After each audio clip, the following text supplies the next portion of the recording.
Can you imagine if your boss gave you AI-generated feedback? You'd want to storm their office. ChatGPT is still going strong since its May 24th update. Google's Bard received an incredible set of new features such as audio or image prompts, and Bing stopped gaslighting people. Good for them. The point here is, we love AI productivity tools. There is nothing wrong with using them. Think about it for a second. Automating mundane tasks using technology that gradually keeps getting better. There's nothing more human than that. But these tools are by no means perfect, and now that they've been a part of everyday office life for some time now, let's talk about some of the common mistakes you need to avoid while using AI productivity tools.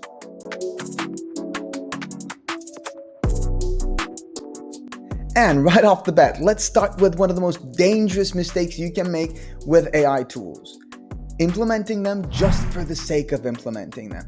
Trust me, I know you want the next big shiny AI tool, and the internet is filled to the brim with people telling us if we don't start using AI now, we're gonna be left behind.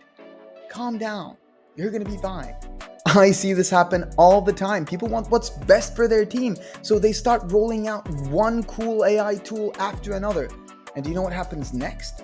Well, the same thing that happens to every team that's drowning in software. Either none of them get used, or people try to use all of them at once and it's not productive at all. Trust me, pick one if you need it. Number 2, don't let it replace genuine human interactions. One of the scariest things I've seen about AI tools recently, oddly enough, came inside the 365 Copilot trailer, where they were using it to generate emails. Now, it seems handy at first glance, but think of what kind of a slippery slope that is. You generate an email through it, send it, and the other person generates a response to it, and suddenly you're not talking anymore. It's one machine to the other. And is that the kind of workplace you want to be a part of? Don't get me wrong, it seems like an incredibly useful tool that will save us all a lot of time.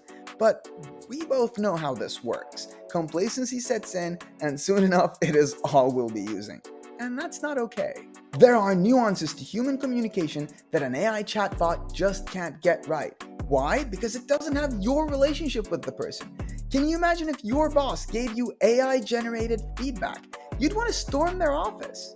That doesn't mean you can't use AI for feedback. For example, Teamflect's feedback module has a summarize with AI button, where if you have way more feedback than you can get to, you can click it and get a summary of all of them, the good and the bad. See, you're not replacing the connection, you're just making it easier.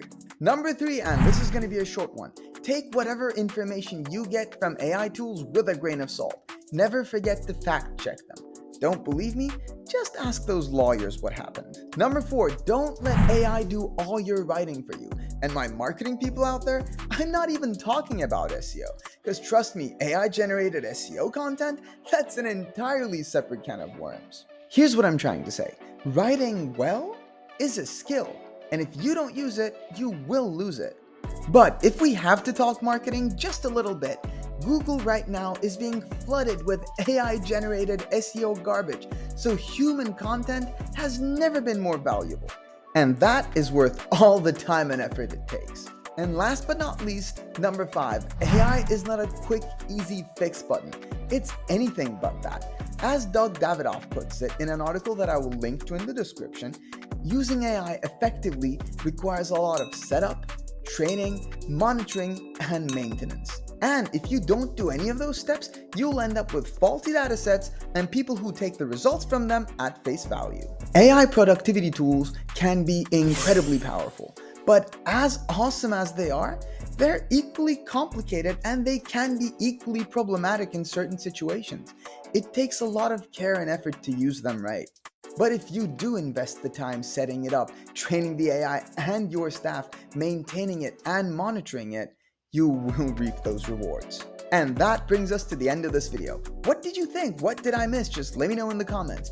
We release helpful content like this one every single week. Subscribe so you don't miss any of them. And if you want to schedule a free demo with Teamflect, you can always click the link in the description.